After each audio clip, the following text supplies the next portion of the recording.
it's not always a deal breaker when you disagree. Okay, disagreement must not always be an end in itself. I know that some parents would either say it is either my way or the way. That shouldn't be the case. You can disagree and still agree. There should be some sort of compromise. There should be a way to navigate that. There should be a way where you can say to yourself that, who am I really concerned about? Am I concerned about my ego or the welfare of my child or the well-being, total well-being of this home, this family? Can this break us? Is this important enough to break us? What is it that we are disagreeing about? Can we talk about it and look for a way to move past that disagreement?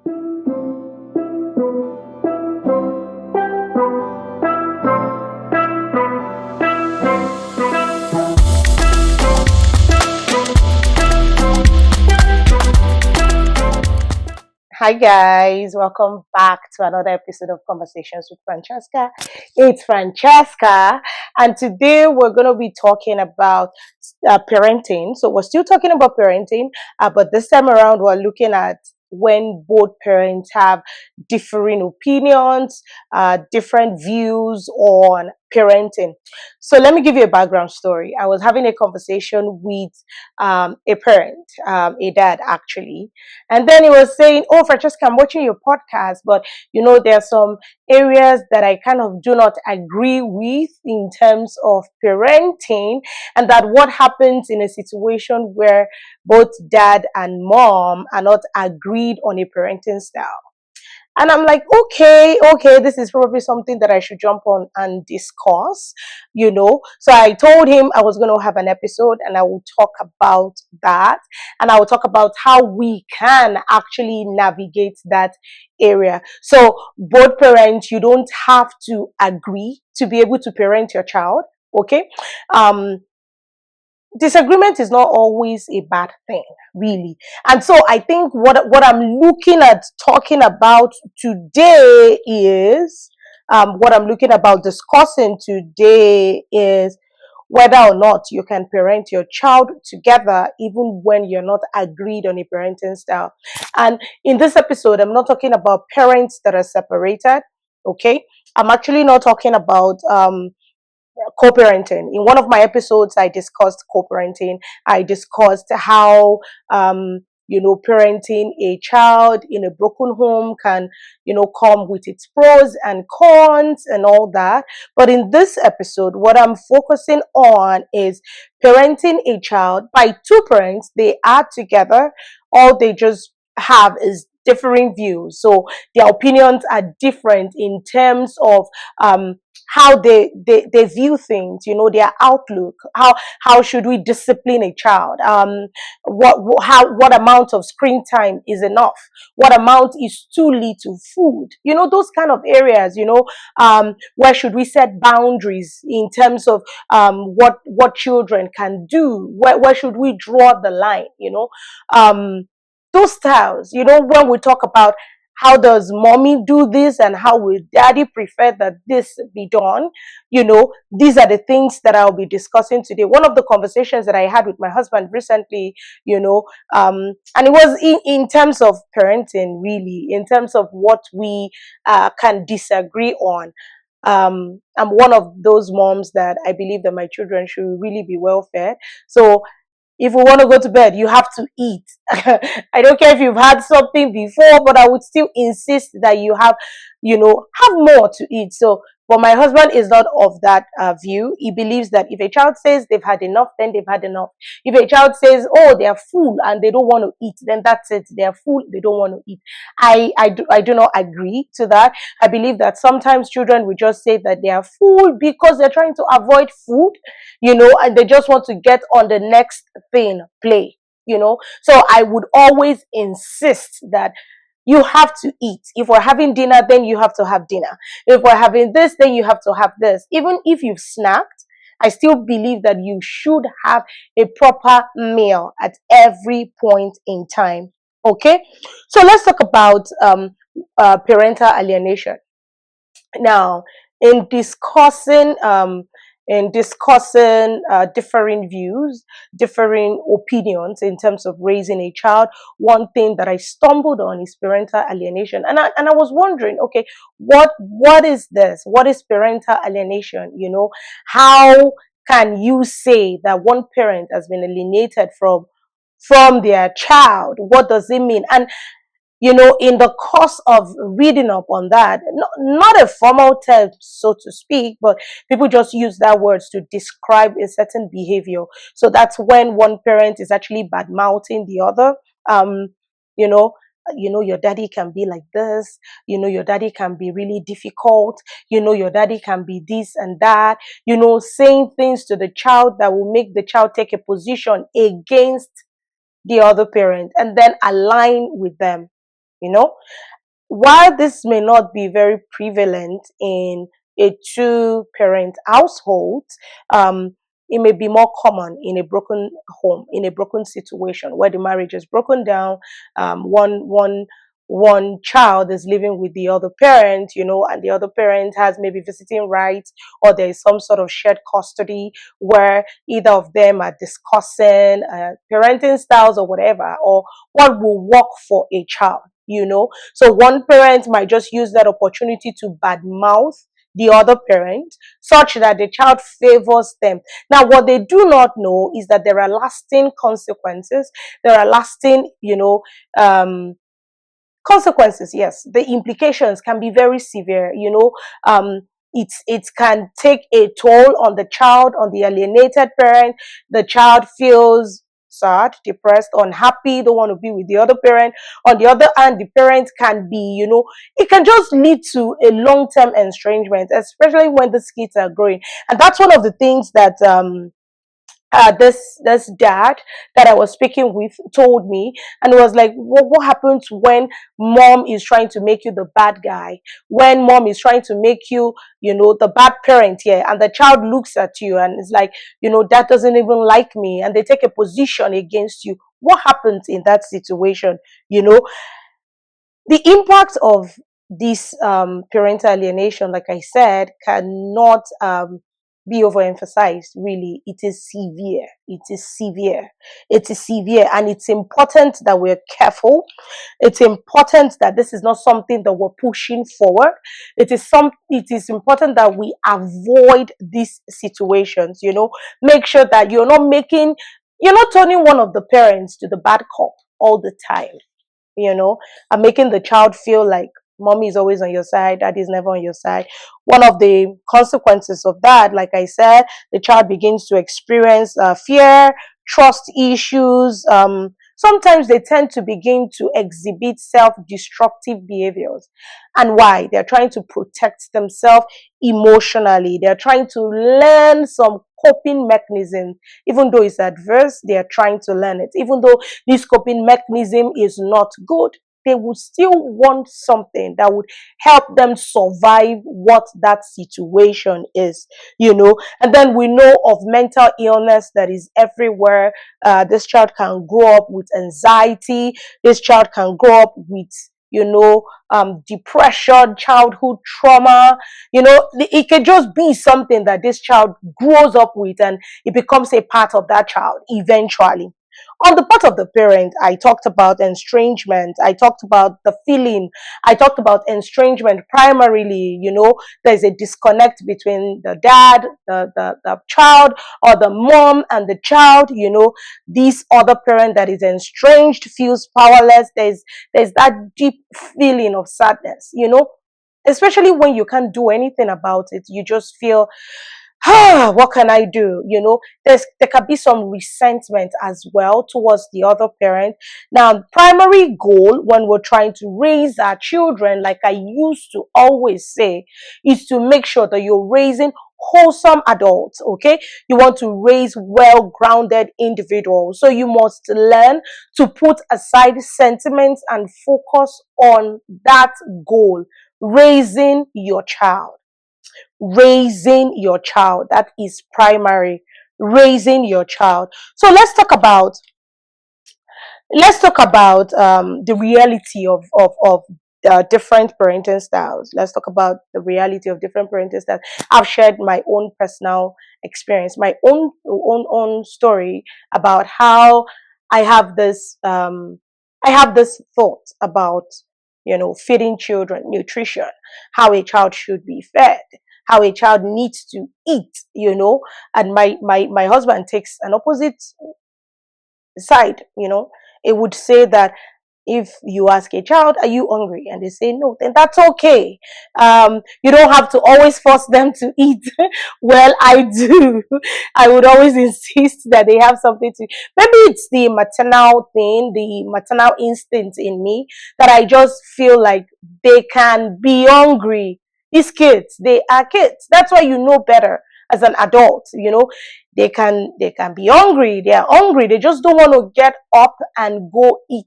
And that's why you have to make sure, be firm and say you need to eat. So I typically will not take I don't want food for an answer. You have to want something. Then we'll talk about what it is that you actually want. That is what I do. So let's talk about the common areas of clashes, the common areas where couples tend to disagree, where parents tend to disagree in raising their child. I've talked about nutrition, feeding. I think one of the major areas that parents disagree on is discipline. So mom wants this child to be disciplined in a certain manner. Dad wants this child to be disciplined in a certain manner. In fact, one of the scenarios that this dad shared with me was that what happens when you're scolding your child, and you're kind of feeling like maybe you've gotten through to the child, and then when you just turn back, maybe somewhere in the corner of the house, you see mom talking to the child and say, don't mind your dad, you know this is how he is. He's always angry. This is how he is. He's always throwing a fit over everything. What you did is very minor. You shouldn't react like that. Don't worry, mommy is here for you. And I'm like, well, in the first instance, that should not even be happening. While you can disagree with your partner, it is inappropriate to start having that conversation with that child at that point.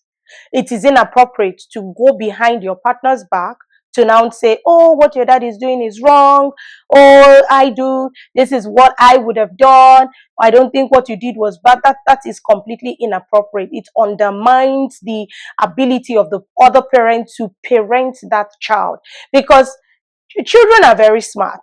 When they know that dad and mom are not in sync, when they know that dad and mom are not in agreement concerning a particular thing, then they will throw both of you as pawns. They will feed you to each other. So you want to be careful. You're not supposed to be having such conversation with that child about what the other parent is doing in terms of discipline. Another area is screen time. I try to I want to manage screen time for my kids, and for some time my husband and I can disagree, because really, if we're both busy, then they have to do something. I prefer, oh, let somebody find something for them to do, or let the other parent be available, or let each of both of us be available, and see what we can do to navigate that situation, right? But at the end of the day, we came to a compromise. Okay, this is how much screen time they're allowed to have during school days. This is how much screen time they're allowed to have off school days. So you must be able to have conversations regarding that. We talked about another area where couples would usually disagree. Parents, education, schools. You want to pick specific schools for your child. And then you discover that your husband wants something different.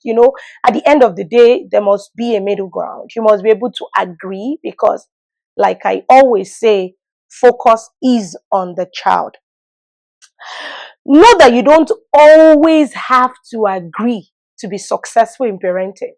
No, no. So you can agree to disagree. All right, you can agree to disagree. You can have conversation regarding your disagreement. So it's like I always say, it's not always a deal breaker when you disagree. Okay, disagreement must not always be an end in itself. I know that some parents would either say it is either my way or the highway. That shouldn't be the case. You can disagree and still agree. There should be some sort of compromise. There should be a way to navigate that. There should be a way where you can say to yourself that, who am I really concerned about? Am I concerned about my ego or the welfare of my child or the well-being, total well-being of this home, this family? Can this break us? Is this important enough to break us? What is it that we are disagreeing about? Can we talk about it and look for a way to move past that disagreement? Consistency is key in parenting, okay? But even in finding that consistency, you're allowed to be inconsistent, okay? In finding consistency, you are allowed to be inconsistent. You can navigate that. And I keep saying this: parenting is not a journey that we just walk through and think that we're perfect. Parenting is not a sprint, it is continuous. I'd like to refer to it as a marathon. It's something that you have to consistently do, always. You're doing this consistently, okay? So even when you are striving towards consistency, you are allowed to be inconsistent at some point. All right. One of the other disagreements that I hear that parents can quarrel or disagree about is, when they just have new babies, toddlers. Some dads want their home to be spin and span, clean, you know.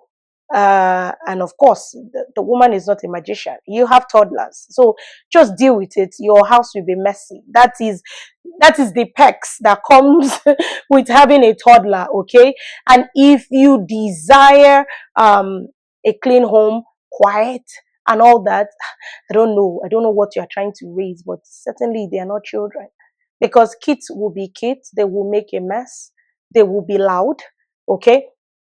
Yes, in training, you teach them to be quiet, you teach them how to behave, and then as they grow older, they know what to do, how to do them. They understand instructions carefully. But toddlers, kids, dear, kids will be kids. So you have to just deal with that. That's something that everybody needs to wrap their heads around, so that when you're getting into that, you're not unnecessarily giving yourself high blood pressure, like I would say. Okay, so we've talked about the common areas of clashes. Um, One of the things that I also want to share is the fact that, you know, parenting styles are not something that we discuss prior to getting married. You know, you never, most times, for me personally, okay, I don't think there was ever a time my husband and I, prior to getting married, we sat down and talked about our parenting styles and talked about, oh, this is the kind of schools I want my kids to go to, or oh no, this is the kind of discipline that I want to enforce. I don't think we ever had that conversation, or if we did, it wasn't seriously considered. It was just something said in passing. Okay, I would always say we will go out to buy a car, and then we'll test run that car before we buy it. In the case of parenting, you become a parent once you have a child. You don't have that time to test run parenting. You don't. You don't have that luxury of saying, I want to try parenting before I become a parent. No, no, no, no, no, no, no. You are a parent once you have a child. There is no trial. You are in it fully. So you get into it from the get go. That is what it is. That is what you do. You get into parenting from the very get go, from the very beginning.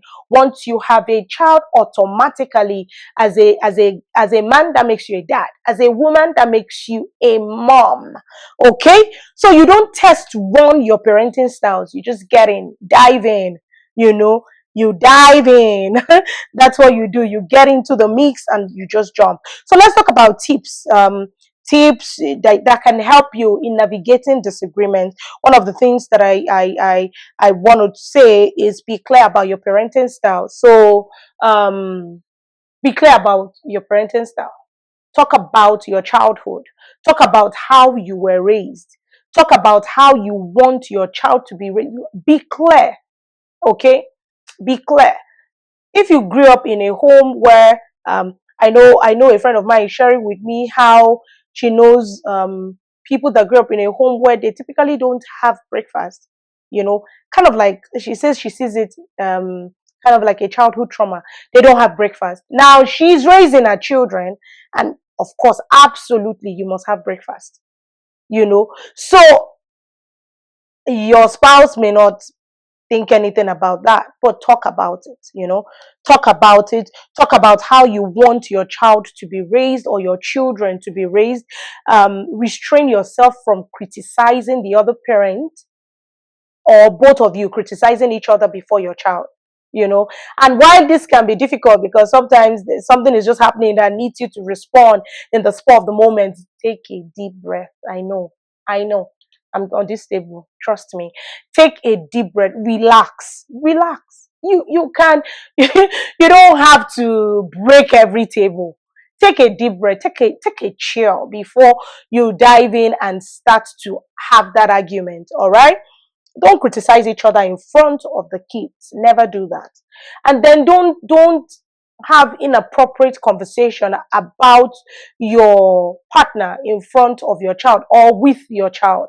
Okay, don't go saying this is how dad behaves. Oh, dad is XYZ. Oh, mom is XYZ. Oh, this doesn't do that and that. The truth is, children begin to form opinions based on what you feed them. So depending on what you tell them, they begin to have some ideas about the other parent that you don't want them to have.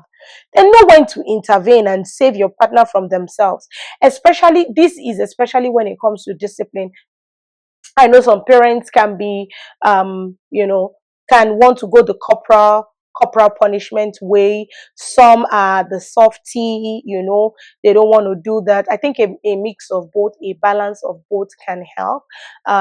While in this part of the world, it is not really encouraged to punish children corporally. I think a little pat in the bum or something to just let a child know that this what you're doing is wrong, or take away some privileges is appropriate to help shape that child, to help intervene, and just help that child realign with your family values. So it's important that you do that. It's important that maybe your partner is going overboard, or this scenario is almost escalating, getting to a place where you think that if he gets there, it will become unmanageable. Then it's okay to intervene. It's okay. Some people say they have cues, they have code words, they have things that they say to just, shut down the trigger. I would just say, hey, babe, I think we can take a break. I'll just call your attention, something to just jolt you back to real life, so that you know that, hey, I think I'm about to go beyond what is appropriate here in terms of discipline, and then we'll bring it back home and have a conversation. All right. And if you think that getting to a middle ground is almost impossible, you guys cannot find a way to agree, talk to somebody. There are professionals, there are psychologists, therapists, people that can help you navigate whatever childhood trauma you have buried in there. Sometimes we actually do not know that we have childhood trauma that is rearing its ugly head, reflecting itself, kind of mirroring what you don't want to happen is actually what you're doing. You don't know. Sometimes you find that you're trying to avoid doing something, but you are inadvertently doing that very thing. So it's important. It's actually very crucial that if both parents cannot agree, talk to somebody. Find somebody that you can talk to. If paying for services of a psychologist can be a bit burdensome on the family's finances, look for older couple. As believers, I believe that there should be somebody in church, somebody you can talk to, somebody in your community that have more experiences, or that they've lived some experiences that they can borrow you one or two that you can use in navigating whatever challenges that you currently have. Finally, and finally, I say this um, um, just so that you know that parenting your child is paramount. Keeping your home is also important. Okay, so you must find a way to navigate this. I always tell people that finding a common ground is it more difficult for you than having a broken home. Which would you prefer to have? I would prefer personally to have a common ground.